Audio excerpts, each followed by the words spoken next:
Had to run back into town again.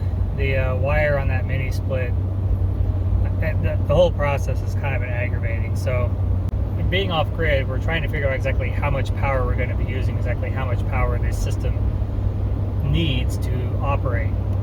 So at first glance, it looked like it needed a 50 amp for the outside, and then it would have needed a bunch of 15 amp for the inside.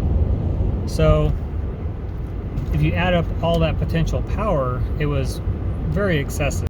If all the mini splits were running at the same time and the outside unit was running at the same time, still that's a lot of power. I eventually found out that the power that goes to the outside unit, 50 or 60 amp goes to the outside unit, and then from that power it feeds all of the mini split units. So it's actually only one breaker, and I wouldn't have to have five different circuits. It's just the one circuit.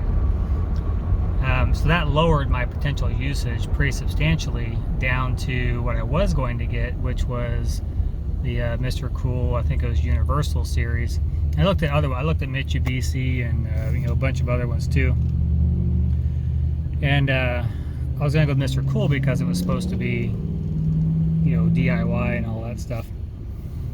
So through talking to them, they said, oh yeah, you just run a 14 gauge wire to your just a power wire to the mini split units inside. So I'm like, okay, a 14 power wire from the main unit out is just a 14-2 regular wire.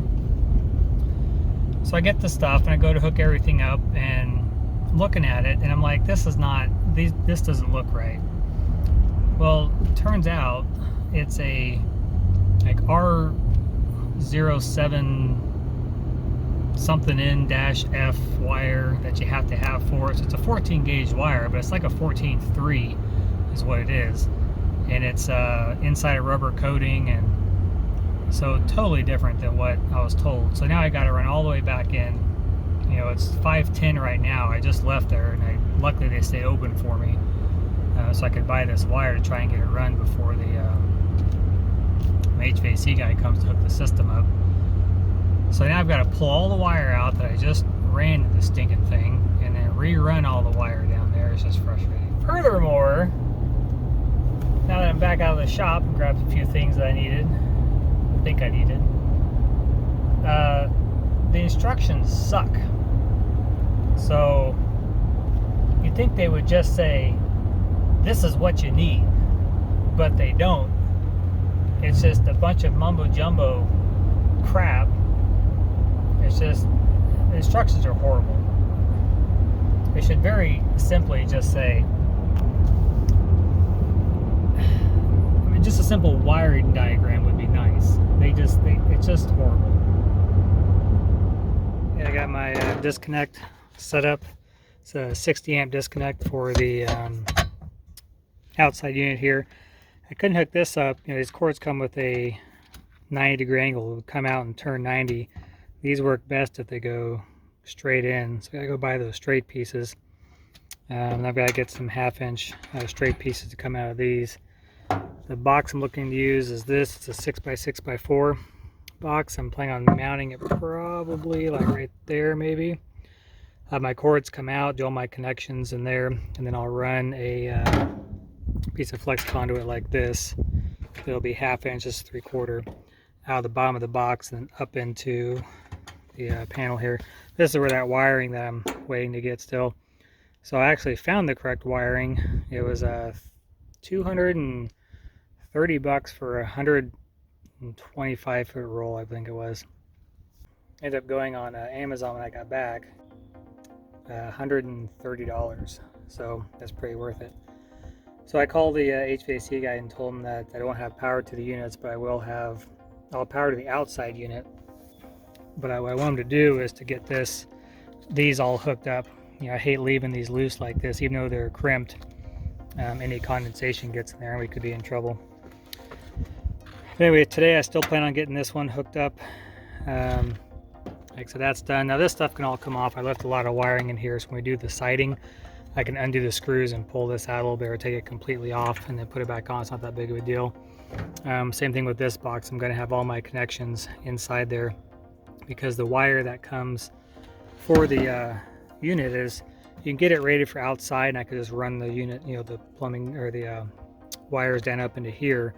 But then I have an issue with the way the fittings look. So getting it set up in something like this little rubberized flex conduit is a lot cleaner looking. So in order to do that, I can't slide the 14.3, actually it's 14.4 wire I found out. That won't slip through a 1/2 inch flexible conduit pipe. So what I'm gonna have to do is strip it down and then run it, the individual wires through there. So inside this box, that's where I'll do that at. So I'll come in with the wire from the inside, comes in here, I'll do all my connections, and I can disconnect it all later if need be. So the HVAC guy was here. He went ahead and hooked up my lines. He's got a couple more pieces he's got to get and come back. But although this isn't pretty, you know, you can't really bend that line, so that's the best we're going to get. Luckily it's in the utility closet, so it won't be a big deal. Okay, up here on the upper floor, put some decking in there. These are the old boards I used for our foundation. They've been back in the barn in storage. I needed some decking up there, and those are 3/4, so they're plenty beefy. Oh, and I put the ladder in, access ladder. This is my wire. So I'm gonna go ahead and unwind it, and I'm gonna run along my existing lined outside condenser. I'm gonna run it right next to that and on, down, and out. And then when I get up into here, I'm gonna wire it into the Mini. I've still got to do a lot of reading to figure out what else I need to wire on this. But the problem I had before was when this panel hooks up, you know, it hooks on like this. Well, when I put my box on to run my return air, it's going to cover up that hole. I just saw there's this hole here in the back also, and it's smoothed out. The edges are smooth. So I'm going to run the power in through there now instead. Although they give you the knockout and another smooth edge on the bottom, I just don't see how that's going to work. So, but they have this nice smooth one right there I'm going to run through. And then I can take this panel off without it getting in the way, and I can put my fiber board up there without it getting in the way too.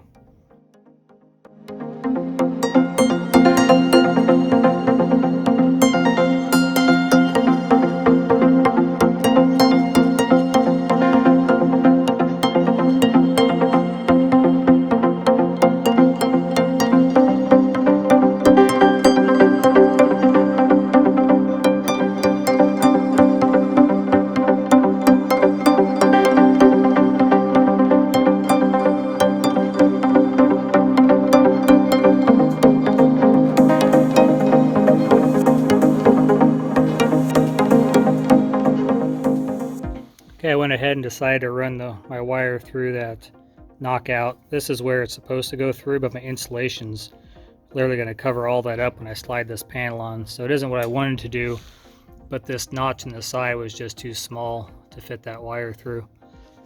So it's not what I wanted to be able to work. So inside it's pretty simple. You've got the 1, 2, 3 terminals and a ground. In the unit outside, you just need to make sure you run these the same way. So it doesn't matter which wire goes to what, as long as your ground, you know, goes to where it needs to go. So I'm going to run 1 is black, 2 is white, 3 is red, and I'll hook up the exact same way in the outside unit. Okay, I'm getting ready to hook up the thermostat here for the mini splits, and I found yet one more thing that's not very good on these units that, you know, simple change would have made this a lot better. So on our thermostat, this is basically it's a manual adjustment that hooks right into the side of the unit. The displays here give you your error codes. If your thermostat goes out, you can still control things with this button here to turn the unit on and off in case your thermostat isn't working. Problem is, these clips here clip into these 2 slots. I'm actually glad I didn't use this wire inlet there for my electrical wire, because this is where the thermostat wire goes in at. But this would hook on just like that. So here's the problem. Number one, it's sideways. Number two, this covers up part of your hole, and you've really got to bend this wire up. Really got to get that in there, and that's not a very comfortable feeling, bending wires. I don't like that. If this unit's vibrating at all and everything's bent, I just don't see that being able to last. My connection's right here on the other side of the wall. So here's a solution I came up with. I'm going to undo the top bracket.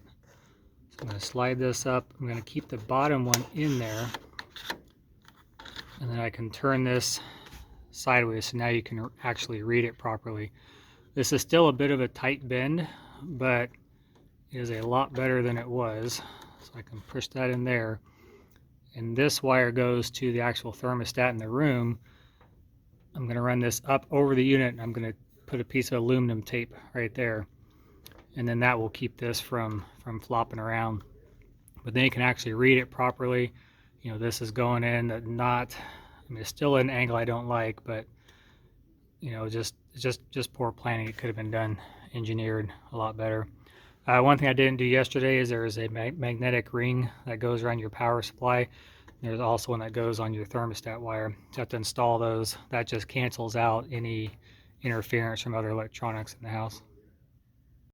Okay, I'm working on the thermostat for the other two mini splits. I did find there's an extension wire in there for the controller, the main that goes on the board or goes on the unit. So what I'm going to do with that is I'm going to basically, I took the back off, and there's two holes already in the plate. So I used roofing nails because there's not a lot of space in here. So I pre-drilled, put roofing nails in so they'll sit nice and flat, so nothing's going to be touching that circuit board. So I can go ahead and attach that on there now.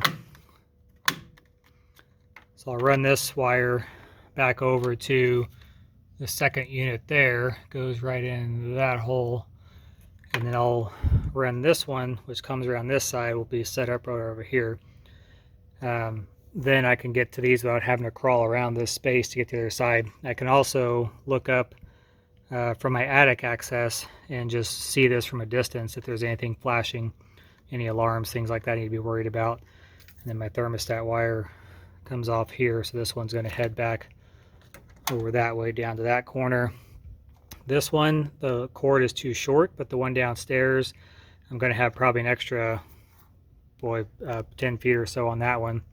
So I'm going to cut the wire and I'll splice into that one. I have some telephone connectors, which is a gel-filled connector. I'll show you what those look like, but they work very, very well for signal wires like this. Okay, these are the connectors I was talking about. You just get these off the shelf at Home Depot. They are a small wire connector, like a telephone wire connector. Inside this is gel. I don't know if you can see that or not. And then the top button piece, you'll pinch down and it will snap a little metal prong down into your wires. Okay, I got these all plugged in now. So it's pretty simple. It's kind of, I mean, I guess it's not simple because these are very, very tiny wires. So getting them in there can be a little bit of a pain. I'm not overly worried about these pulling out. I'm just going to staple this up and continue my run on down to the other side so I can get this one hooked up. Okay, the plan out here is, this is my main lead coming in. I've got to wire that up there. And then these are my leads to the mini splits inside. So I'm going to strip all these down, and then I've got to drill my holes here in the bottom. And then I'll feed wires up into there in the same type of fitting, this flex conduit. They'll only be 1/2 inch, this is 3/4. So I'll run those up and through the bottom, have those come down, and then loop up into the box here, hook everything up to.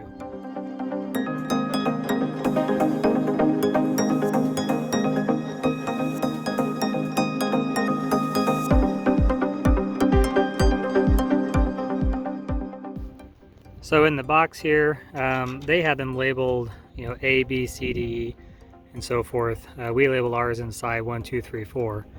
So when the lines came out, you know, we marked them 1, 2, such. This one we know is 4. It's the only oddball line set. So I just came in here and remarked these so I know what goes where. Now all I gotta do is run my wires down and up, and so just like the 1, 2, 3 in the MiniSplit, it'll say 1, 2, 3 here. So I have this as black, white, red, and then ground to ground, and that should be pretty much it. This is your main line coming in. I'm gonna run that last because on the setup it's on this side, so I'm gonna run these 4 first and then run that one last, so it's kind of out of the way.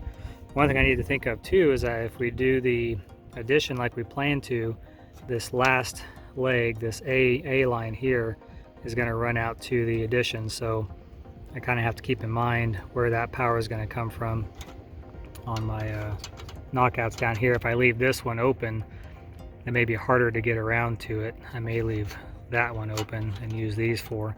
So I'm not sure quite yet how it's going to work out, but and if we build the addition, it may be a year from now, who knows.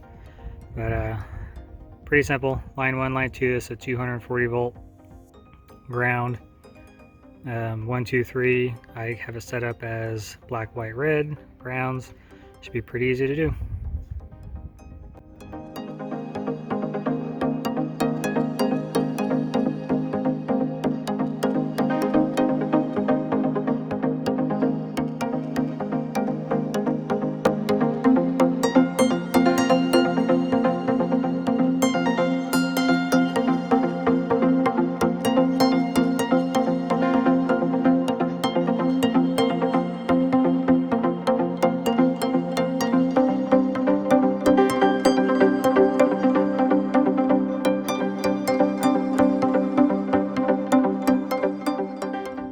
About 95% wired up here.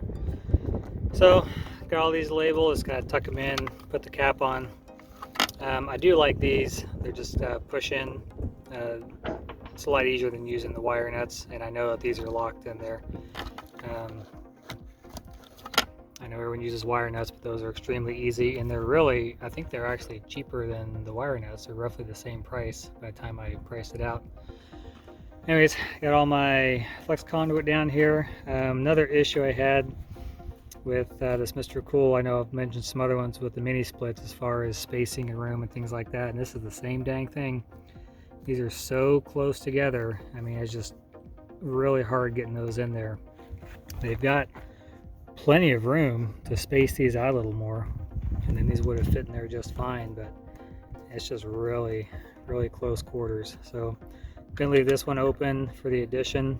I should be able to wrap it around, loop it, and this will head off that way. So the only thing I'm missing now is on these, it will not screw into the bracket they've got here. So I need to get an adapter.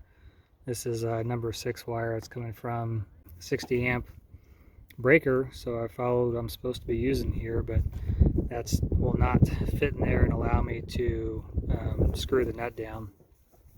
So I'm going to have to get a crimp piece on there with a little loop adapter, a little brass piece to fit to make sure it works.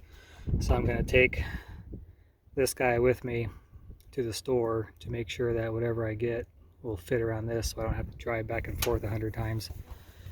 But everything's done up pretty good. These are braided wires, and so getting a braided wire around a grounding screw like that is really tough. It just wants to push and split on you. So I took a 12 gauge solid, ran it into one of those little plug-in, I don't know what exactly call them, plug-in wire nut, I guess, and then was able to just stick those in there. So like this one back here has got 3 grounds going into it, which should work just fine. But again, it's pretty simple. 1, 2, 3. You know, there's unit A, unit B. We use numbers on ours. So this one's unit 4. I've got 1, 2, and 3 down here on the bottom. And then this one will be for our addition if we ever do that. So HVAC guy should be back tomorrow to finish doing his thing.